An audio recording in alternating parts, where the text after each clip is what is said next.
সামুদ জাতির নাম শুনেছেন? তাদের কাছে আল্লাহ তাআলা একজন নবী পাঠিয়েছিলেন, নাম হচ্ছে সালেহ আলাইহিস সালাম।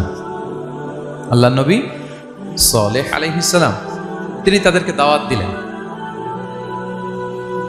যে হে আমার জাতিগোষ্ঠীর লোকেরা, এক আল্লাহর ইবাদত করো। তারা অবাধ্য হলো। তিনি সত্যের প্রতি আহ্বান করলেন, তারা এই কথা শুনলো না।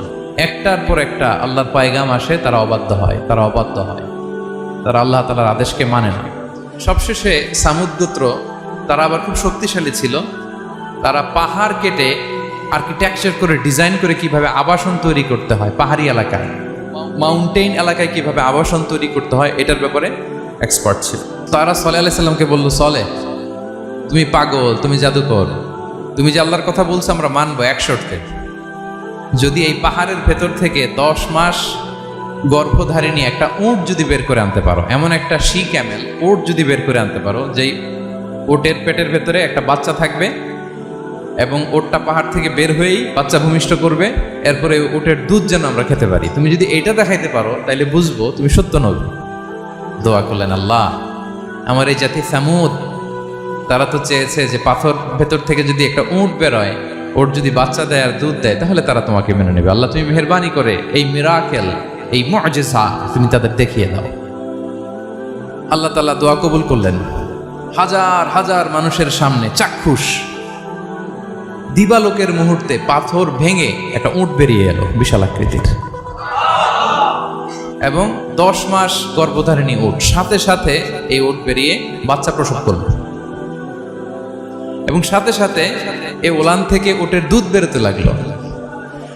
হাজার হাজার লোক এটার ওলান থেকে দুধ নিয়ে তারা তৃপ্ত হলো।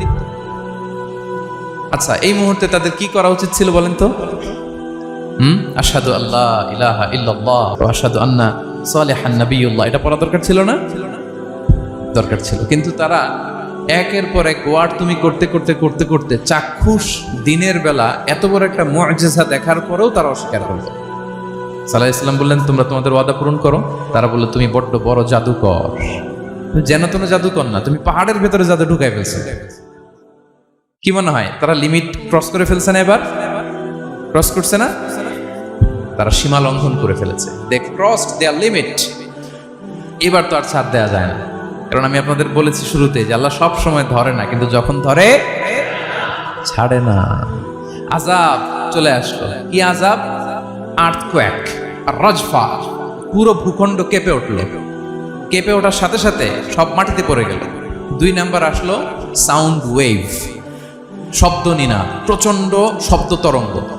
জিবরাইল আলাইহিস সালাম ওই এলাকার উপরে এসে এমন জোরে এক চিৎকার মারলেন, ওই চিৎকারে সামুদ গোত্রের প্রতিটি লোক কানের পর্দা ফেটে মুহূর্তের মধ্যে লাশ হয়ে জমিনে পড়ে রইল। Because they cross their limit. তারা তাদের লিমিট ক্রস করেছে। আর যারা লিমিট ক্রস করে, যারা সীমা লঙ্ঘন করে, তাদেরকে আল্লাহ তাআলা পছন্দ করেন না।